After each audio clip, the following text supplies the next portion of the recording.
ಬೆಂಗಳೂರಿನಲ್ಲಿ ಐಟಿ ಅಧಿಕಾರಿಗಳ ದಾಳಿ ಪ್ರಕರಣಕ್ಕೆ ಸಂಬಂಧಪಟ್ಟಂತೆ ಆದಿಕೇಶ್ವರಲು ಗ್ರೂಪ್ ಕಂಪನಿಗಳ ಮೇಲೆ ನಡೆಸಿದ್ದ ದಾಳಿಗೆ ಸಂಬಂಧಪಟ್ಟಂತೆ ಇರುವಂತಹ ಸುದ್ದಿ ಇದು. ಸಂಸ್ಥೆ ಕೋಟ್ಯಾಂತರ ರೂಪಾಯಿ ಕಪ್ಪು ಹಣ ಹೊಂದಿರುವಂತಹ ಬಗ್ಗೆ ಈಗಾಗಲೇ ಮಾಹಿತಿ ಲಭ್ಯ ಆಗಿತ್ತು. ನಿನ್ನೆ ದಾಳಿಯಲ್ಲಿ ಸುಮಾರು 50 ಕೋಟಿ ದಾಖಲೆ ಇಲ್ಲದಂತಹ ಹಣ ಕೂಡ ಪತ್ತೆಯಾಗಿದೆ.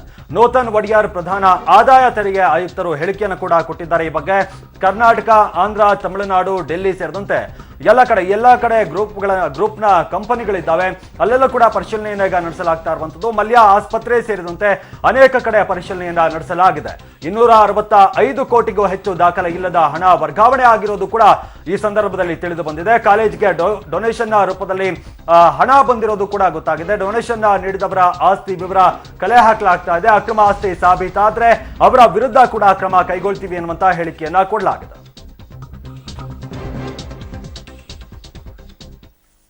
ಓಕೆ, ಬಗ್ಗೆ ಹೆಚ್ಚಿನ ಮಾಹಿತಿ ಕೊಡ್ತಾರೆ ನಮ್ಮ ಪ್ರತಿನಿಧಿ ಮುರಳಿ. 265 ಕೋಟಿಗೂ ಹೆಚ್ಚಿನ ವಂಚನೆ ಅನ್ನುವಂಥದ್ದು ದೊಡ್ಡ ಹಗರಣ ಇದು, ಅಂದ್ರೆ ದೊಡ್ಡ ಪ್ರಕರಣ ಇದು. ಯಾವ ರೀತಿಯಾಗಿ ಪರಿಶೀಲನೆ ಮಾಡ್ತಾ ಇದ್ದೆ, ಯಾವ ರೀತಿಯಾಗಿ ವಿಚಾರಣೆಯನ್ನ ನಡೆಸ್ತಾ ಇದ್ದಾರೆ ಅಧಿಕಾರಿಗಳು ಅಂತ?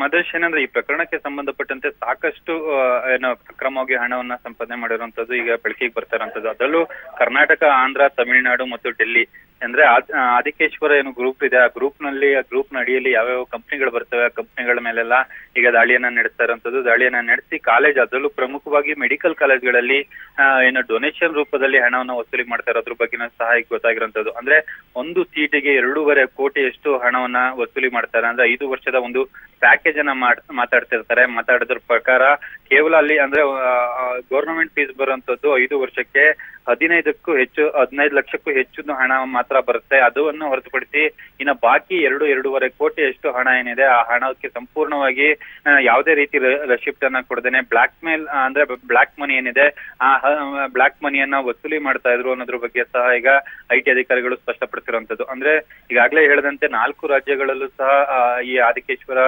ಗ್ರೂಪ್ ಏನಿದೆ, ಗ್ರೂಪ್ ನಲ್ಲಿ 265ಕ್ಕೂ ಹೆಚ್ಚು ಕೋಟಿ ಹಣ ಈಗ ವಹಿವಾಟು ನಡೆದಿದೆ.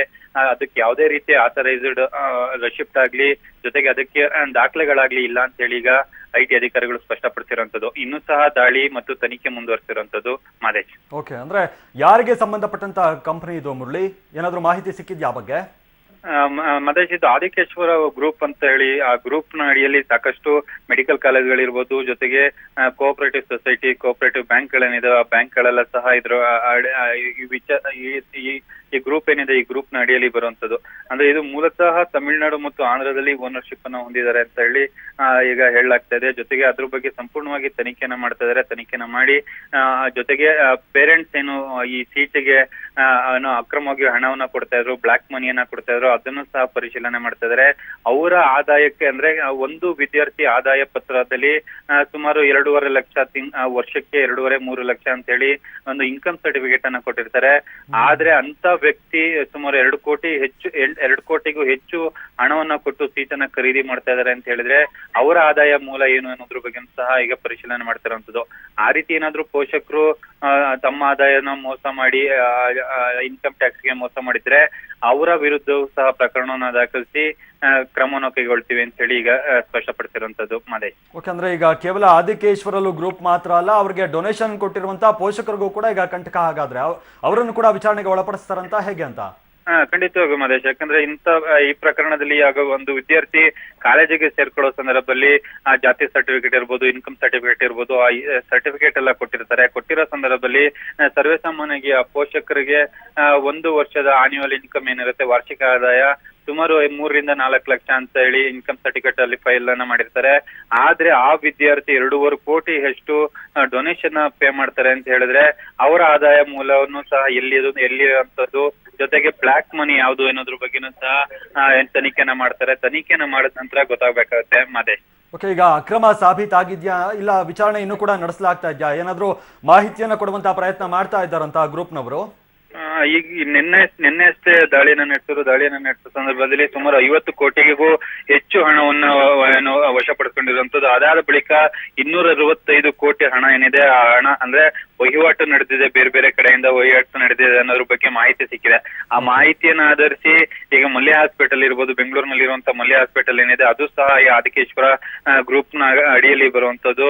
ಈಗ ಅಲ್ಲೂ ಸಹ ದಾಳಿಯನ್ನ ನಡೆಸಿದ್ರು. ಅಲ್ಲೂ ಸಹ ಕೆಲವೊಂದು ದಾಖಲೆಗಳಿರ್ಬೋದು, ಜೊತೆಗೆ ಕೆಲವೊಂದು ಹಣ, ಕಪ್ಪು ಹಣ ಏನಿತ್ತು ಅದನ್ನ ವಶಪಡಿಸಿಕೊಂಡಿರುವಂತದ್ದು. ಅದಾದ ಬಳಿಕ ಬೇರೆ ಬೇರೆ ರಾಜ್ಯಗಳಲ್ಲಿ, ಈಗ ಕರ್ನಾಟಕವನ್ನು ಹೊರತುಪಡಿಸಿದ್ರೆ ಆಂಧ್ರ, ತಮಿಳುನಾಡು ಮತ್ತು ಕೇರಳ ಈ ಕಡೆ ಎಲ್ಲ ಅವರ ಗ್ರೂಪ್ ನ ಕಂಪನಿಯಲ್ಲಿ ಅಂದ್ರೆ ಗ್ರೂಪ್ ನ ಅಡಿಯಲ್ಲಿ ಬರುವಂತ ಕಾಲೇಜ್ಗಳಿರ್ಬೋದು, ಕೋಆಪರೇಟಿವ್ ಬ್ಯಾಂಕ್ ಇರ್ಬೋದು ಮತ್ತು ಸೊಸೈಟಿಗಳಿರ್ಬೋದು, ಇಲ್ಲೆಲ್ಲ ಸಹ ಪರಿಶೀಲನೆಯನ್ನ ಮಾಡ್ತಾರೆ. ಪರಿಶೀಲನೆಯನ್ನ ಮಾಡಿದ ಬಳಿಕ ಈಗ ಅನ್ಆಥರೈಸ್ ಆಗಿ 265 ಕೋಟಿ ಏನು ವಹಿವಾಟು ದಾಖಲೆಗಳು ಸಿಕ್ಕಿದಾವೆ, ಅದ್ರ ಬಗ್ಗೆ ಸ್ಪಷ್ಟೀಕರಣ ಕೇಳ್ತಾ ಇರುವಂತದ್ದು. ಜೊತೆಗೆ ಅದು ಆ ಪ್ರಕರಣಕ್ಕೆ ಸಂಬಂಧಪಟ್ಟಂತೆ ನೋಟಿಸ್ ಅನ್ನ ನೀಡಿದ್ದಾರೆ. ನೋಟಿಸ್ ಅನ್ನ ನೀಡಿ ಅದಕ್ಕೆ ಸ್ಪಷ್ಟ ದಾಖಲೆಗಳು ಮತ್ತು ಸ್ಪಷ್ಟವಾದ ಏನು ರೆಸಿಪ್ಟ್ಗಳೇನಿದಾವೆ ಅದನ್ನ ನೀಡಬೇಕು ಅಂತ ಹೇಳಿ ಈಗ ಸೂಚನೆ ನೀಡಿರುವಂತದ್ದು. ಮಹೇಶ್. ಓಕೆ, ಧನ್ಯವಾದ ಮುರಳೀಧರ್ ನಿಮ್ಮೆಲ್ಲ ಮಾಹಿತಿಗಾಗಿ. ನ್ಯಾಯಾಲಯ ತನ್ನ ಹಠಕ್ಕೆ ಬಿದ್ದಂಗೆ ಕಾಣಿಸ್ತು. ಕರ್ನಾಟಕದ ವಾದವನ್ನು ಹೆಚ್ಚು ಕಡಿಮೆ ಕೇಳಲಿಲ್ಲ. ಒಂದು ಸಣ್ಣ ರಿಲೀಫನ್ನು ಕೊಡ್ತು, ಅದು ಕೇಂದ್ರ ಸರ್ಕಾರದ ಮಧ್ಯಪ್ರವೇಶದ ರೀತಿಯಲ್ಲಿ. ನೋಡೋಣ ಏನಾಗಿದೆ ಅಂತ. ಮತ್ತೆ ಅನ್ಯಾಯವಂತೂ ಆಯಿತು. ತಮಿಳುನಾಡಿಗೆ 3 ದಿನದಲ್ಲಿ 18,000 ಕ್ಯೂಸೆಕ್ ನೀರನ್ನು. ಕೋರ್ಟ್ ತೀರ್ಪು ಬಂದ ಹಿನ್ನೆಲೆಯಲ್ಲಿ ಮಂಡ್ಯದಲ್ಲಿ ಪ್ರತಿಭಟನೆ ಮತ್ತೆ ಆರಂಭವಾಗಿದೆ. ಮತ್ತೆ ನೀರು ಬಿಡುವಂತೆ ಕೋರ್ಟ್ ಆದೇಶವನ್ನ ಮಾಡಿರುವಂತಹ ಹಿನ್ನೆಲೆಯಲ್ಲಿ ಮಂಡ್ಯದಲ್ಲಿ ರಾಷ್ಟ್ರೀಯ ಹೆದ್ದಾರಿಯನ್ನ ತಡೆದು ಪ್ರತಿಭಟನೆಯನ್ನ ಮಾಡ್ತಾ ಇದ್ದಾರೆ.